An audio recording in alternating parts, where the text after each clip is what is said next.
Suhu, bagaimana sih ciri-ciri aura buruk pada seseorang? Ciri-ciri aura buruk pada seseorang sangat mudah dilihat dan dirasakan dari pancaran aura wajahnya yang gelap, kusam, dan tidak bercahaya. Dan hal ini dikarenakan terlalu banyaknya beban pikiran, beban batin yang menimbulkan stres atau depresi, sehingga akan semakin membuat pengendalian dirinya menjadi labil dan semakin akan menimbulkan banyak masalah-masalah yang semakin membuat seseorang merasa tidak ada jalan dan akan menjadi semakin terpuruk. Lalu apa yang menyebabkan aura buruk itu bisa terjadi, Suhu? Aura buruk bisa terjadi dikarenakan dua hal. Yang pertama, ketidakmampuan seseorang di dalam menyikapi kehidupan sehingga membuat pengendalian dirinya menjadi labil, stres ataupun depresi. Nah, sehingga akan semakin memudahkan adanya energi-energi buruk itu masuk dan mempengaruhi di dalam badannya, juga mengendalikan pikiran negatifnya. Sedangkan yang kedua, di sini meskipun susah untuk diterima oleh akal sehat, tetapi pada kenyataannya dari adanya kontaminasi energi-energi buruk yang semakin bertambah banyak, itu juga akan semakin mempengaruhi pancaran aura buruk seseorang. Terlebih lagi jika diperparah dengan adanya gangguan dari makhluk halus yang menempel dan bersarang di dalam badannya.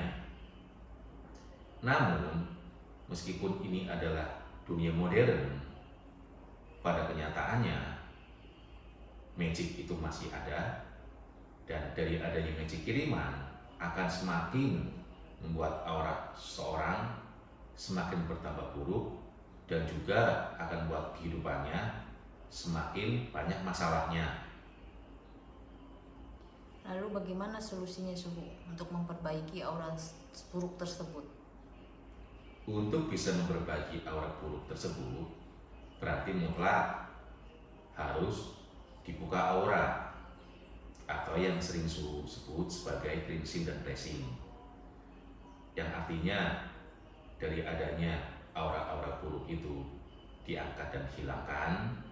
Apabila ada gangguan dari makhluk yang bersarang atau menempel ataupun magic, itu kita angkat dan kita pindahkan, lalu akan kita bangkitkan pancaran aura positifnya agar memancar ke seluruh tubuhnya, agar bisa membawa ketenangan lahir batin dan lebih bisa berdamai dengan dirinya sendiri untuk melepaskan, mengikhlaskan, dan memaafkan segala hal-hal buruk yang sudah terjadi dan berlalu, sehingga baru akan bisa bangkit, move on, dan semakin percaya diri.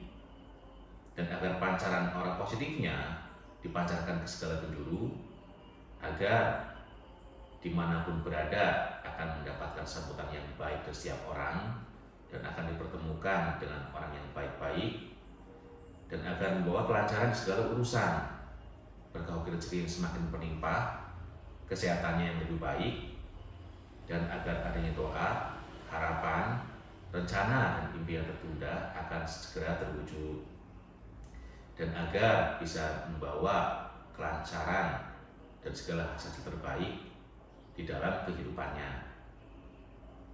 Suhu, apakah buka aura itu cukup satu kali untuk seumur hidup?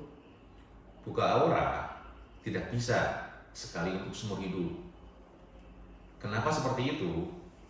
Dikarenakan kita manusia sebagai orang hidup pasti akan mengalami sehat, akan mengalami sakit, akan mengalami senang, mengalami sedih, dan hal ini akan terus berproses, di mana kita tidak bisa untuk memastikan bisa mengendalikan nasib kita, apalagi jika ada kontaminasi dengan energi-energi buruk yang seperti di awal sudah dijelaskan, biasanya paling banyak itu berasal dari tempat tinggal, dari tempat kita kerja, ataupun tempat-tempat yang kita kunjungi. Dan dengan adanya pertemuan dengan orang-orang yang kebetulan energinya itu buruk, atau juga karena adanya gangguan dari makhluk halus ataupun dari magic kiriman, sehingga meskipun sudah dibuka aura, tetapi jika adanya gesekan dengan hal-hal tersebut yang sudah dijelaskan itu semakin sering terjadi, maka setelah berproses pasti akan terkikis. Nah, sehingga jika memang dari adanya kontaminasi dan gangguan itu sudah semakin berat, maka harus dibuka aura kembali. Oke Suhu, terima kasih penjelasannya. Ya, sama-sama.